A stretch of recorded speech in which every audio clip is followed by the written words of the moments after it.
चलिए तो शुरू करते हैं आज का क्लास। बोर्ड पे आप लोग देख रहे हैं लिखा हुआ है अक्यूट एंगल ट्रायंगल, यहीं से शुरू किए। तो लास्ट क्लास में हम लोग बात किए थे सबसे कि ट्रायंगल का टाइप्स ऑफ ट्रायंगल लास्ट के क्लास में बात किए थे।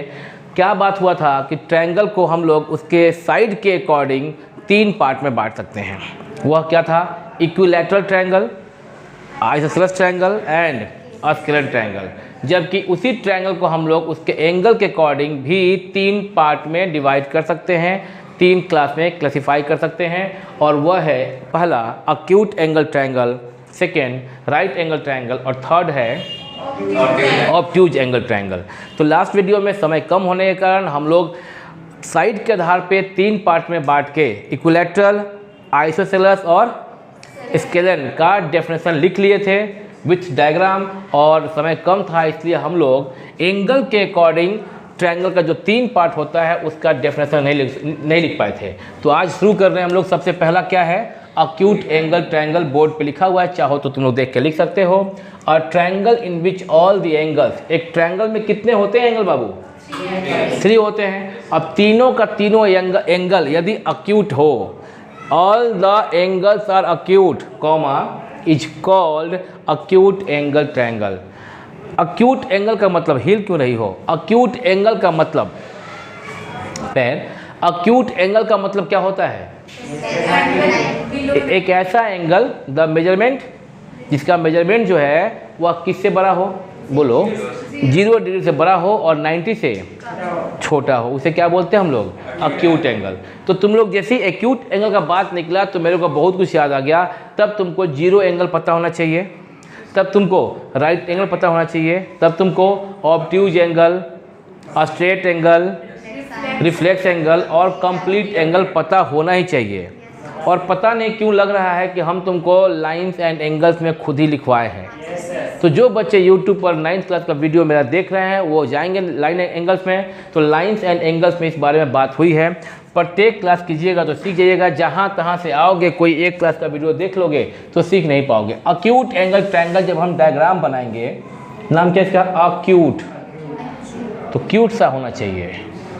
अक्यूट एंगल ट्रायंगल, तीनों एंगल इसका होना चाहिए ऐसा, हेलो, नॉट 60 डिग्री। तीनों एंगल ऐसा होना चाहिए कि वह 0 से 90 के बीच लाई करे। ये अलग बात है कि अगर एक इक्विलैटरल ट्रायंगल है वह भी अक्यूट होता है, उस पर हम बात अभी करते हैं। तो देखना हम जो फिगर बनाएंगे, डायग्राम, मेरा डायग्राम ध्यान से देखना। हम जानबूझ के थोड़ा ये छोटा, ये थोड़ा बड़ा, ये थोड़ा और ऐसे लंबा खींच दिए, ABC। ऐसा ट्रायंगल मत बना देना कि तुमको इक्विलैटरल दिखाई दे। जब तुम पढ़ाई कर रहे हो और यह देख रहे हो कि एक अक्यूट एंगल ट्रायंगल जरूरी नहीं है कि इक्विलैटरल हो ही, तो ऐसा बना के डायग्राम पढ़ेंगे जो कि इक्विलैटरल मत दिखाई दे। क्योंकि इक्विलैटरल तो हो ही जाएगा एक्यूट एंगल। हम बात करते हैं तुरंत इस बारे में। ये बताओ तो ये बिल्कुल तीनों साइड बराबर तो नहीं दिख रहा है ना? तब ठीक है, क्योंकि डायग्राम में हम थोड़ा कमज़ोर हैं बनाने में। Angle A, angle B, angle C। Suppose that थोड़ी देर के लिए मान लो ये है 50 डिग्री, मान लिए 50, 60, 70। ये है 50 डिग्री, ठीक है? और ये है 60 डिग्री और ये है, सपोज दैट हम यहाँ 50 लिखे थे तो यहाँ 60 बोलते, यहाँ 70। अच्छा नहीं लगता, छोटा है ना ये एंगल दिख रहा है। तो 50, 60, 70 जरा ऐड करो तो कितना हो रहा है? हो जा रहा है क्या? यानी कि अगर, चूंकि हम जानते हैं कि the sum of all the angles of a triangle is 180, therefore यह ट्रायंगल संभव है, पॉसिबल है। और इस ट्रायंगल में तीनों एंगल का सम हो गया 180, तो ट्रायंगल पॉसिबल है। और क्या यहाँ पे एंगल ए जो कि क्या 0 से बड़ा है ना, और 90 से, एंगल बी 0 से बड़ा है ना और 90 से, और एंगल सी भी 0 से बड़ा है एंड 90 से। मतलब angle B, angle A, angle B and angle C, all the 3 angles of this triangle lie between 0 to 90 degree. That means all angles are acute angle. तो ये हो गया आपका अक्यूट का डेफिनेशन। ABC जो यहाँ एग्जाम्पल लिए हैं ये समझाने के लिए 50, 60, 70, समझ में आ रहा है क्या? एक और एग्जाम्पल देखो। अगर हम एक इक्विलैटरल ट्रायंगल। इक्विलैटरल के बारे में कल लास्ट क्लास में बात किए थे हम लोग। जो बच्चे नहीं देखे हैं क्लास वो पीछे का वीडियो देख लेंगे। अगर एंगल ए 60 डिग्री हो, अगर एंगल बी 60 डिग्री हो और एंगल सी भी 60 डिग्री ही हो तो यह कौन सा ट्रायंगल? और तुम जानते हो इक्विलैटरल का प्रत्येक साइड इक्वल होता है। तो जब क्वेश्चन अगर ये रहा कि क्या equilateral triangle, listen me carefully what I am saying to you, क्या equilateral triangle acute angle triangle भी है? क्योंकि इक्विलैटरल ट्रायंगल अक्यूट के डेफिनेशन को सेटिस्फाई कर रहा है। क्या है डेफिनेशन एक्यूट का? कि तीनों एंगल उसका अक्यूट हो, और इक्विलैटरल का तीनों एंगल होता है 60-60-60 जो कि अक्यूट है ही। तो सारा का सारा इक्विलैटरल ट्रायंगल अक्यूट भी है। क्वेश्चन दूसरा, क्या सारा का सारा अक्यूट एंगल ट्रायंगल इक्विलैटरल भी है? नहीं है ना, क्योंकि यहीं पे एक दिख रहा है क्रूप सा अक्यूट एंगल ट्रायंगल। अक्यूट का क्यूट का उल्टा होता है अगली, क्यूट का उल्टा होता है अगली। अगली को हिंदी में कहते हैं क्रूप, समझते थे क्या? तो ये अक्यूट जो ट्रायंगल है इसका तीनों एंगल जो डिफरेंट 50, 60 और 70 है, यह इक्विलैटरल नहीं है। सीखे क्या हम लोग, क्या सीखें कि जितने भी इक्विलैटरल हैं, all equilateral triangles are acute, but all acute angle triangles are not equilateral. ये नोट हो गया ना, इसको नोट करके लिख लो खुद से। और सुनो, ये डायग्राम बनाओ पहले, रुक जाओ अभी, ये डायग्राम बनाओ, ये कंडीशन है यहाँ पे, ये कंडीशन लिखो और दूसरा एग्जाम्पल। और नीचे क्या लिख लोगे? नीचे लिखोगे कि ऑल इक्विलैटरल, लिख लो सब लोग, all equilateral triangle are, all equilateral triangles बोल देते हैं, triangles are acute, but acute angle triangle, acute angle triangle, but all acute angle triangles are not equilateral. ये बातें लिख लीजिए, वीडियो को पॉज करके नोट कर लो, इसको इरेज करके हम लोग बात करेंगे। इसको इरेज नहीं भी करें, जगह है नीचे बात करने का, पहले नोट करने का समझ रहे हैं। वीडियो को पॉज करो, नोट कर लो।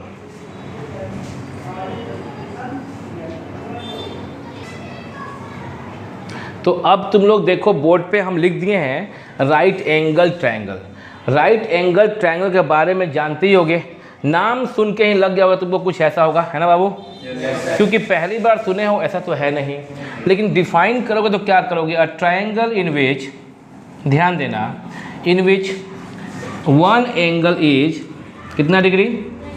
इज 90 डिग्री या is of 90 degree, is called right angle triangle. ठीक है ना, is called right angle triangle. ठीक है, यहाँ तक कोई दिक्कत नहीं किसी को? ठीक है, राइट एंगल ट्रायंगल का हम यहाँ फिगर बना दे रहे हैं। ये देखो, ये हुआ 90 डिग्री। अगर ए बी सी कोई राइट एंगल ट्रायंगल है तो ध्यान देना यहाँ पे एंगल ए, इसमें देखो तो बाबू एक मिनट, एंगल ए 0 डिग्री से बड़ा है और किससे छोटा होगा? 90 से। एंगल बी जो है वह एंगल है 90 डिग्री का, और एंगल सी जो है वह भी 0 से बड़ा होगा और 90 से छोटा होगा। नियम क्या है कि किसी भी राइट एंगल ट्रायंगल में, नोट वन क्या है यहाँ पे आपका, कि in a right angle triangle, in a right angle triangle, किसी भी राइट एंगल ट्रायंगल में राइट एंगल को छोड़ के बाकी जो दो एंगल होगा हमेशा क्या होगा?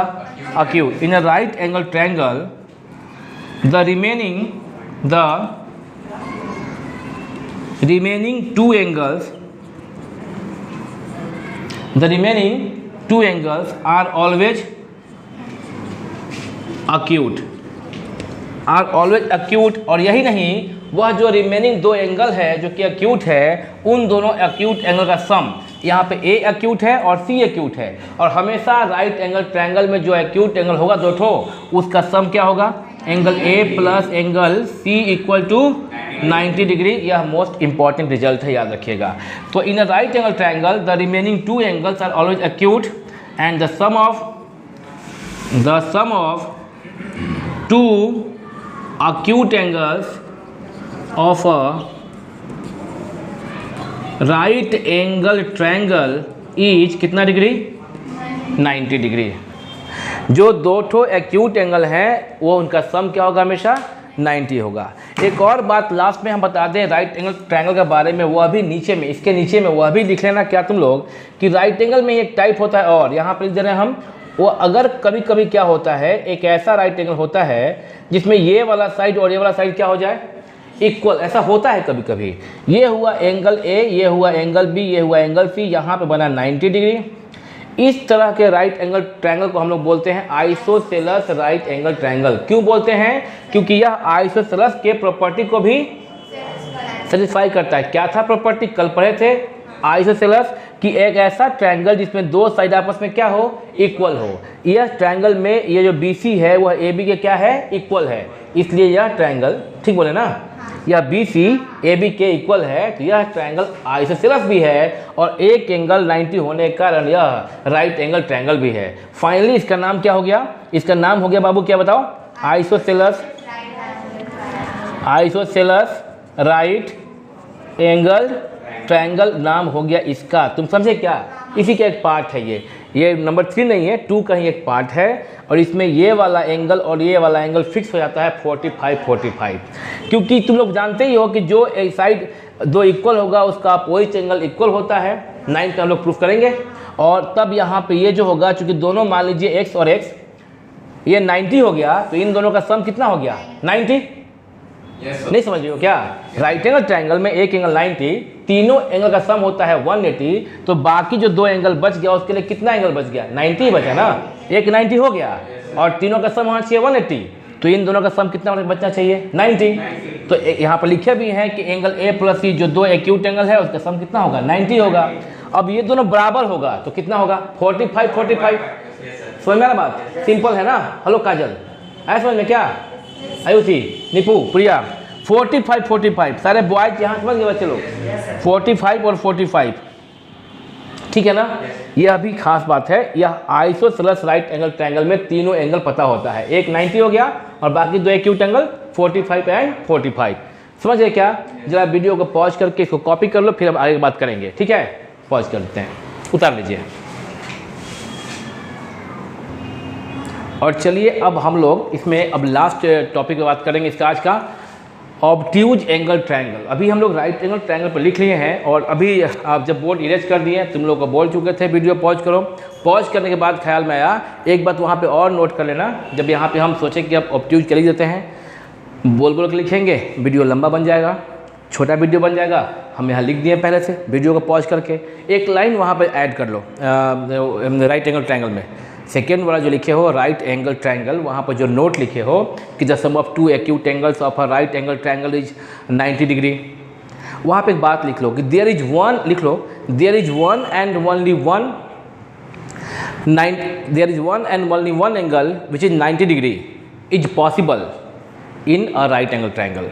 किसी भी राइट एंगल ट्रायंगल में सिर्फ एक और केवल एक ही 90 डिग्री पॉसिबल है, क्योंकि एक राइट एंगल ट्रायंगल में अगर कोई राइट एंगल ट्रायंगल है तो उसमें दो 90 डिग्री नहीं हो सकता। मानो कि यहाँ पे 90 डिग्री हुआ एक, मतलब क्या हुआ, जो हम लाइन बोले उसका मतलब क्या हुआ कि किसी भी राइट एंगल ट्रायंगल में एक से अधिक राइट एंगल नहीं हो सकता। There is one and only one right angle, हाँ उसको ऐसे लिख लो, उसको थोड़ा ऐसे लिख लो, there is one and only one right angle is possible in a right angle triangle. ये ज़्यादा बढ़िया लाइन, वो जो भी बोले हम उसको ऐसे लिख लो, ज़्यादा बढ़िया language. There is one and only one right angle is possible in a right angle triangle, क्योंकि दो हो ही नहीं सकता। अगर कोई ट्रायंगल तुम बना दिए, अगर ये वाला एंगल हो गया 90 और दूसरा एंगल भी तुम 90 करोगे सपोज दैट, तो दो एंगल का सम ही हो जाएगा 180। और जैसा कि तुम जानते हो बच्चों कि किसी भी ट्रायंगल में 3 एंगल होते हैं, 3 एंगल होगा तभी ट्रायंगल फॉर्म होगा, और तीनों एंगल का सम कितना होना चाहिए, 180। अगर दो ही एंगल 90 और 90 मान लीजिए मिल के 180 हो जाता, तो तीसरा एंगल के लिए जगह कहाँ बचा, तीसरा एंगल के लिए बचेगा 0, एंगल फॉर्म नहीं होगा, तीसरा एंगल फॉर्म ही नहीं होगा। मान लीजिए कि यहाँ पे 90, इस एंगल को जो अभी कम है हम चाहते हैं 90 कर देना, ये धीरे धीरे ऐसे करना होगा, और ये जब ऐसे हो जाएगा तो यहाँ बन जाएगा 90। जब ये 90 बन जाएगा तो फिर ये ट्रायंगल बना ही नहीं है, ऐसा बन गया। ट्रायंगल होने के लिए ज़रूरी है कि ऐसे डाउन हो, तब यहाँ पे 90 नहीं होगा। दो एंगल का सम अगर 90 प्लस 90 180 हो गया तो तीसरे एंगल के लिए जगह ही नहीं बचा। तो ज़रूरी है, यह रूल हो गया कि किसी भी राइट एंगल ट्रायंगल में या सॉरी एक रूल हो गया, किसी भी ट्रायंगल में, राइट एंगल नहीं, किसी भी ट्रायंगल में एक से अधिक राइट एंगल पॉसिबल नहीं है। वो लिख लो वहाँ पे, there is one and only one right angle is possible in a right angle triangle. यहाँ पे लिखिए there is only one obtuse angle is possible in an obtuse angle triangle. इसको भी चाहे तो ऐसे बोल सकते थे कि there is one and only one obtuse angle, there is one and only one, there is, यहाँ पे बोल सकते हैं there is one and only one obtuse angle is possible in an obtuse angle triangle, यहाँ पे भी बोल सकते हैं। तुम्हारा टाइम बचा है, यहाँ पे लिख दिया। अब देखो लास्ट वन, तुम बात कर चुके एक्यूट एंगल ट्रायंगल का, आज तुम बात कर चुके राइट एंगल ट्रायंगल का, और तुम बात कर चुके ऑब्ट्यूज एंगल ट्रायंगल का। ऑब्ट्यूज एंगल ट्रायंगल का अभी लिख दिए हैं डायरेक्टली, हम बता दे रहे हैं। ऑब्ट्यूज एंगल ट्रायंगल का डेफिनेशन क्या है, वहाँ पर लिखा हुआ है कि a triangle in which only one, a triangle in which one angle is obtuse, one angle, एक ऐसा ट्रायंगल जिसमें एक एंगल जो हो वो ऑब्ट्यूज एंगल हो। A triangle in which one angle is obtuse angle is called obtuse angle triangle. यहाँ diagram बना हुआ बच्चों, एक ऐसा ट्रायंगल जिसमें एक एंगल ऑब्ट्यूज हो। ऑब्ट्यूज का मतलब होता है 90 से बड़ा और 180 से कम। तो यहाँ पे देख रहे हैं यह जो एंगल है यह 90 से बड़ा है और 180 से कम है। ये वाला एंगल बी 90 से बड़ा है और 180 से कम है। तो एक एंगल अगर किसी ट्रायंगल में 90 से बड़ा हो 180 से छोटा हो उसे कहते हैं ऑब्ट्यूज एंगल ट्रायंगल। किसी भी ट्रायंगल में सिर्फ एक एंगल। ध्यान देने वाली बात यह है कि अगर एक ट्रायंगल है उसमें एक एंगल यदि ऑब्ट्यूज हो गया मतलब 90 से बड़ा हो गया, सपोज दैट 91 हो गया, 90 से बड़ा, ठीक है, तो 90 से बड़ा हो गया तो बाकी दो एंगल के लिए, दो एंगल जो है उसके लिए कितना बचा, क्योंकि जानते हो कि टोटल तीनों का सम होता है 180 डिग्री। एक अकेला एंगल बी, तीनों का सम होता है 180, अकेला बी सपोज दैट 90 से ज़्यादा 90 डिग्री 0.1 मिनट, ये भी हो सकता है। अब बोलोगे मिनट क्या है, वो पहले पढ़ना था 9th में, आजकल वो उसको नहीं पढ़ना है, तो मिनट ना बात करके हम डिग्री बात करते हैं। एक डिग्री में 60 मिनट होता है, ठीक है, एक डिग्री में 60 मिनट होता है। ये मेजरमेंट करने का तरीका है डिग्री को। जैसे कि मीटर का छोटा यूनिट सेंटीमीटर, वैसे ही एंगल को मेजर करने के लिए 1 डिग्री इक्वल टू 60 मिनट। उसी प्रकार से एंगल को मेजर करने के लिए डिग्री से छोटा यूनिट मिनट है। एक डिग्री में 60 मिनट, तो ऐसा हो सकता है एंगल 90 डिग्री 1 मिनट 2 मिनट्स। लेकिन तुम यहाँ पे, और मिनट के बाद सेकेंड भी होता है, 1 मिनट इक्वल टू 60 सेकेंड, ये सब अब नहीं बात करना है, अब 11th में आजकल पढ़ोगे। तो 180 डिग्री में मान लीजिए कि घटा दीजिए 91 डिग्री। अगर मान लो कि यह ऑब्ट्यूज एंगल 91 डिग्री का है, 95 हो सकता है, 100 हो सकता है, 120 हो सकता है, तो मान लीजिए 120 घटाओगे, सुविधा होगा घटाने में, तो बचा कितना 60 डिग्री। इन दोनों के लिए कितना बचा, मात्र 60 डिग्री बचा। यानी इन दोनों का सम मिला के होना चाहिए 60 डिग्री, इन दोनों का सम मिला के होना चाहिए 60 डिग्री। समझ रहे बात को? तो यहाँ पे ये देख रहे हो क्या कि अभी एक राइट एंगल, एक ऑब्ट्यूज एंगल ट्रायंगल में एक से अधिक ऑब्ट्यूज एंगल पॉसिबल नहीं है, क्योंकि एक एंगल अगर 90 से बड़ा हो गया, एक एंगल यदि 90 से बड़ा हो गया तो बाकी दो एंगल का सम ही 90 से कम होना चाहिए। 90 के बराबर होता तो एक्यूट कहते हैं और 90 से बड़ा होता तो ऑब्ट्यूज कहते हैं। तो समझ रहे हो कि दूसरा एंगल और तीसरा एंगल के लिए 90 से बहुत कम का जगह है और 90 से बड़ा होगा तो ऑब्ट्यूज होगा। एक ऑब्ट्यूज एंगल ट्रायंगल में सिर्फ एक ही ऑब्ट्यूज एंगल होगा। और खास ये बात है कि जो बाकी रिमेनिंग जो दो एंगल है, जैसे यहाँ फिगर में एंगल ए और एंगल सी, इन दोनों फिगर में एंगल ए और एंगल सी जो कि एक्यूट एंगल है, इन दोनों का सम होना चाहिए कितना डिग्री, वो कंफर्म नहीं कर सकते। क्यों? क्योंकि यह 90 से बड़ा है तो कितना बड़ा है नहीं पता। राइट एंगल वाले ट्रायंगल में पता था कि हाँ ये एंगल भी 90 है, तो बाकी दोनों का सम 90 कंफर्म हो गया था। यहाँ पे पता नहीं है कि 91 है कि 95 है कि 120 है। अकॉर्डिंग टू दिस इन दोनों का सम बाकी जो 180 से घटा देंगे वो बचेगा। मतलब एंगल ए और एंगल सी का जो सम है 180 से एंगल बी घटा दो, वह सम एंगल ए और एंगल सी के बराबर हो जाएगा। 180 तीनों का सम होता है, 180 से एंगल बी ऑब्ट्यूज एंगल घटा दो तो इन दोनों का सम आ जाएगा। और इन दोनों का सम भी एक्यूट एंगल ही होगा, 90 से कम होगा, क्योंकि ये तो 90 से बड़ा हो गया, ये 90 से बड़ा हो गया। अब इन दोनों का सम 90 से कम होगा, मान लीजिए कि 91 हो गया। तो इन दोनों का सम कितना होना चाहिए था 89, तभी ना इन दोनों का सम एंगल ए और एंगल सी क्या होना चाहिए 89। 9 1 10 0 1 180। यानी अगर ये अकेले 91 हो गया तो इन दोनों का सम होना चाहिए 89, इन दोनों का सम अकेले भी नहीं। तो जाहिर सी बात है कि इन दोनों का सम होगा 89 यानी कि 90 से कम। तो बात ये हुआ कि एक एक्यूट एंगल एक ऑब्ट्यूज एंगल ट्रायंगल में जो बाकी दो रिमेनिंग एक्यूट एंगल है उन दोनों का सम भी एक्यूट होगा। यहाँ पे लिखे डेफिनेशन, यहाँ है डायग्राम, यहाँ है आपका वो जो कंडीशन कि एंगल बी 90 से बड़ा 180 से छोटा, angle A acute, angle C acute, और ये है नोट्स। एक ऑब्ट्यूज एंगल ट्रायंगल में one and only one obtuse angle is possible, remaining two angles are always acute and the sum of two acute angles is always less than 90 degree. ये हो गया obtuse angle के बारे में। तो इसी के साथ आज का क्लास हम ख़त्म करते हैं। हम वीडियो से हट जा रहे हैं, तुम इसको पॉज करके वीडियो को पॉज करके स्क्रीनशॉट ले लो और फिर कल मिलेंगे। कल median, altitude, orthocentre, incentre, circumcentre of a triangle की बात करेंगे। तो मिलते हैं फिर on same time on same channel. Pack up.